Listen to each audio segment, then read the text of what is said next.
So the sport of mountaineering has long been dominated by men. In fact, when mountaineering evolved as a sport back in the mid-1800s, 1840s to about the 1860s in the European Alps, the club that everything centered around was the Alpine Club, based out of London, England. And right from the start, they excluded women from the club. So a male-dominated sport, and that continued well into the late 1800s, into the early 1900s. That all changed here in the Canadian Rockies. First on the scene was Gertrude Benham here, and she was a prolific climber. She would actually go on in her lifetime to climb 300 mountains. She was the first woman to climb Kilimanjaro, but here in the Rockies, she was here in the summer of 1904, and she set her sights on Mount Fay, so Peak 1 in the Valley of the Ten Peaks up at Moraine Lake. And Charles Fay, the president of the American Alpine Club, earlier the Appalachian Mountain Club as well,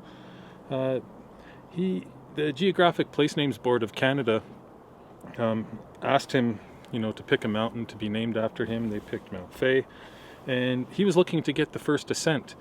And he got scooped by Gertrude Benham that summer. She made the first ascent. What happened was Gertrude went out with, there was 2 Swiss guides involved, brothers, Hans and Christian Kaufmann. Gertrude, she started on one side of the mountain in August of 1904 with Hans. Charles Fay started with Christian on the other side. And Christian and Charles Fay, they turned around and went back down due to snowfall. And it was actually Gertrude and Hans that made it up to the summit. And Charles Fay, he was pretty furious about that, the idea that he not only was he scooped on the first ascent, but then also by a woman. So he asked the Canadian Geographic Place Names Board if they would, name a different mountain after him in the Valley of the Ten Peaks. And they were in discussions to do that. And then he learned that Gertrude Benham had also climbed that mountain a few days before. So he just decided to leave well enough alone. That was Gertrude Benham. A couple years after that, in 1906, the Alpine Club of Canada was founded, and it was co-founded by a man and a woman, by Elizabeth Parker and also by Arthur Wheeler, an early surveyor here in the Rockies of some significance. And Elizabeth Parker, she believed right from the start that women should be included in the club. They were part of the club. She thought that would be good for women to be out climbing. She was a suffragette. She believed in equality between men and women, and thought that women climbing would be good for women in terms of confidence and strength. And from the start, women could climb in the club, but they couldn't wear skirts, which was a bit of a departure at the time. They put out a directive the next year in 1907 that said no lady climbing who wears a skirt will be allowed to take a place on a rope, as they are a distinct source of danger to the entire party. So you can imagine a skirt getting trapped up in the ropes and that kind of thing. So Elizabeth Parker co-founded the Alpine Club of Canada, included women right from the start. And then there was a long line of female climbers that were climbing here in the Rockies, and a tremendous number of first ascents and just sheer number of ascents.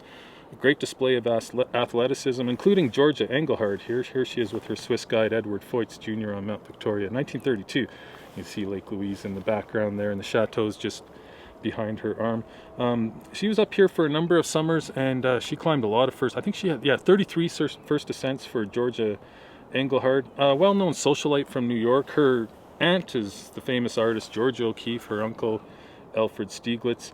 And Edward Feutz Jr. here, the Swiss guide, he said that what Georgia needed wasn't a mountain guide, but a mountain goat. He was referring to just how much lung capacity she had in the mountains. Ironically, though, she was sponsored by Camel cigarettes up here. There is actually ads out there for Camel cigarettes that have Georgia Engelhard, where she says, whenever I get tired, I just stop and take a break, smoke a Camel, and I'm good to go again.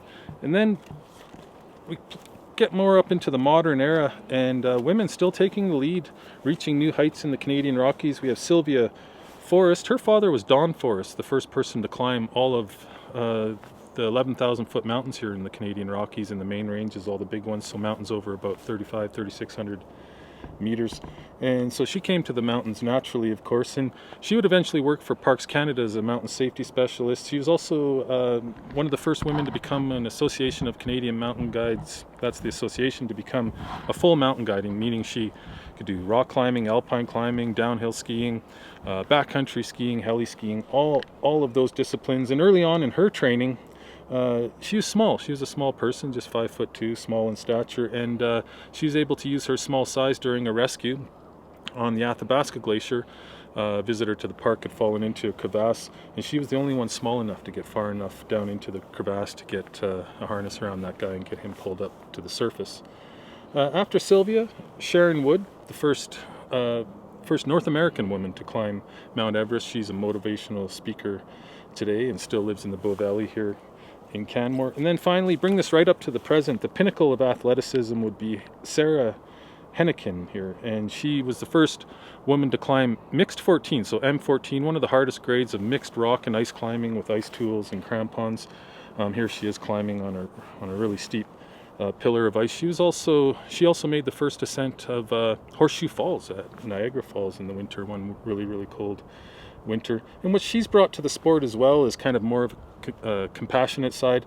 Sarah started something called the Mountain Muskox Initiative, and it's a peer support group for people who are left behind when somebody dies in the mountains, so that they can talk that out and move forward. So from the start, being excluded from the mountains, when the Alpine Club was founded in London, England, up to today with women being leading climbers, not only in mountain rescue, but just the pure athletic side of the sport, brought a lot to the sport, and great to have a sport that really has proven to be an equalizer between men and women.